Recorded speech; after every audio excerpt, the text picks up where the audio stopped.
Hello, welcome back to the channel, and today we fight on. This will be the USC Trojans video.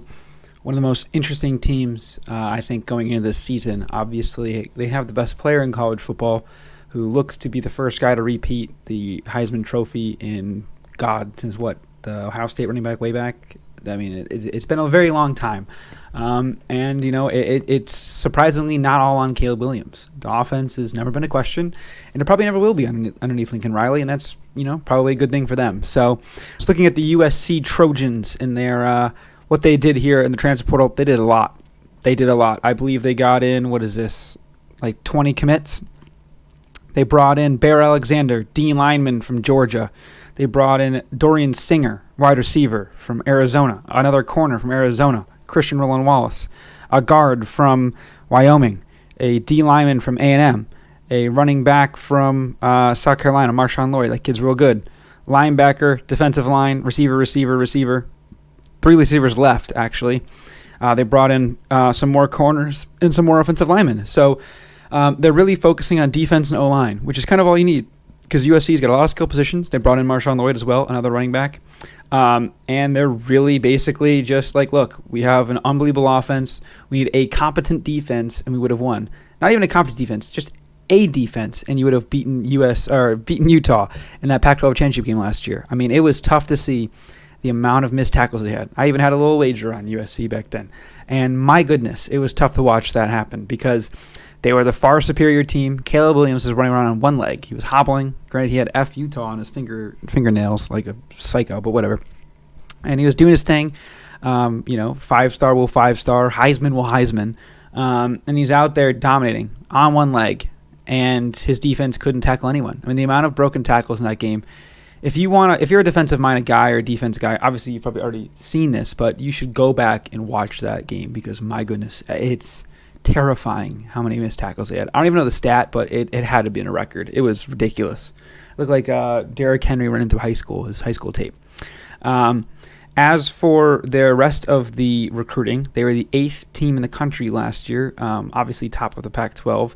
Not by a lot, though. Oregon right behind them on their tail. They had 3 5-stars, which I believe was that third most? Fourth most, behind Texas with 4, Georgia with 5, and Bama with 9. Good God. And so they bring in 3 5-stars, 10 4-stars, and 9 3-stars. So their 22 commits broken down.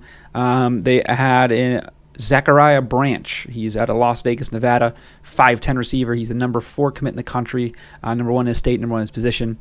Then they brought in Malachi Nelson out of Los Alamitos. He's the second quarterback from California behind, what's the guy's name? Tennessee. Nico Iamaleava. Sorry. He's 6'3", 182, good player. Going to be really good next season. Obviously won't do much this year. Maybe he'll come in off the bench, but now they have a 5-star coming off the bench behind the Heisman Trophy winner. So second units beware in the Pac-12 next season.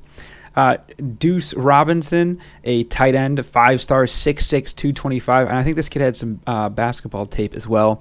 17th in the country, number 1 in the state, number 1 in the position. And then they got some more defensive commits. They got an edge and a linebacker out of Louisiana and Texas, another receiver, and a few more running backs and offensive tackles. So they're recruiting skill positions, and they're bringing in seasoned vets at defense and O-line, which is a pretty good strategy, I would say.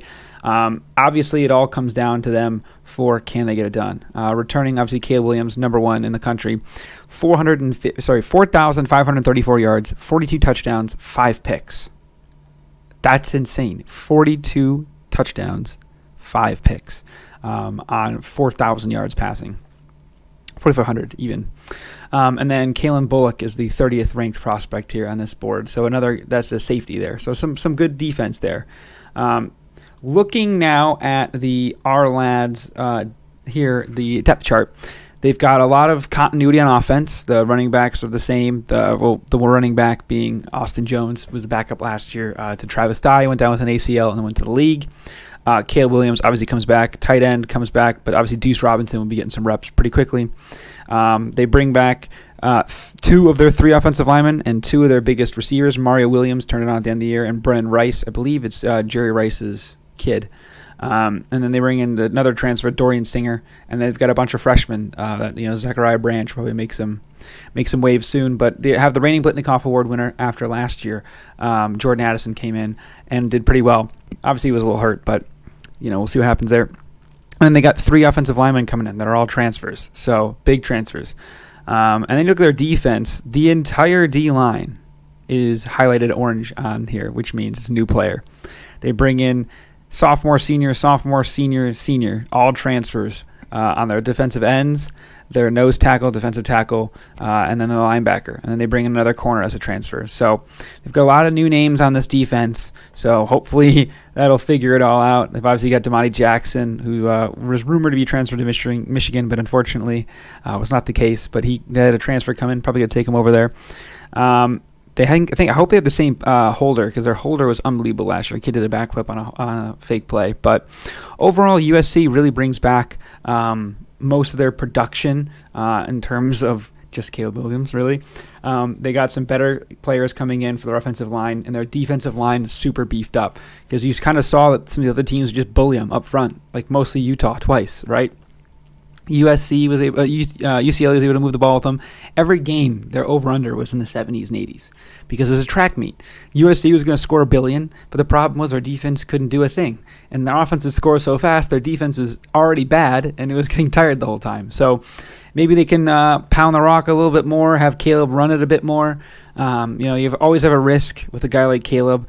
Will he give it? Not will he give his 100%, but like if he gets a little nick at the end of the year, and you're not doing a ton. Would he sit out? Would he save his draft stock? I don't think that'll happen, but it's just something you have to keep in the back of your mind, because kind of saw it with JSN last year. But yeah, overall, I think USC is going to do real good. Do I think that they have the horses immediately to compete with the physicality of the Washingtons, the Oregons, the Utahs? Maybe. I don't really think so. Will it matter? Probably not, because you get the best player in college football, and that's so important, obviously. The best player, he can win you games on his own. He sure did last year. But you got to play teams like, Washington, Oregon. You got to play, what's their name? Notre Dame, right? Physical teams, and we'll see if they can even get to that gauntlet.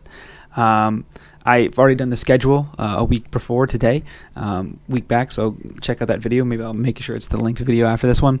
But let me know down below what you think about USC this year. I think that they'll probably be in the not in the Rose Bowl, because there's no Rose Bowl this year because it's a playoff game, but they'll be in a Power 5 bowl for sure, or a New Year's 5 bowl, New Year's 6.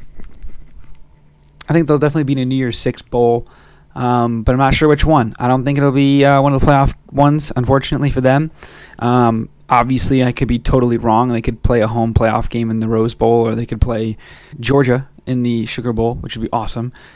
Seeing that, USC Georgia in Bourbon Street in the Superdome would be awesome. And maybe where he's going to be going, probably I think he's going to the Bucks, but he could be playing in that stadium on Sundays. But Caleb Williams will be must-watch TV every game this year, because he's just that good, and it's going to be crazy to see the numbers he puts up and if he can repeat his Heisman. I doubt it, because just voter fatigue, but he'll probably – every time we've seen in the last few seasons, these guys have better second years after winning the Heisman, and he'll probably have a better year, but he won't win it. That's just my guess. They'll have someone else come up there. So let me know down below what you think. Please like and subscribe, and fight on. Shout out them, and we'll see how they fare in the Big Ten. Helps with these good linemen. Peace.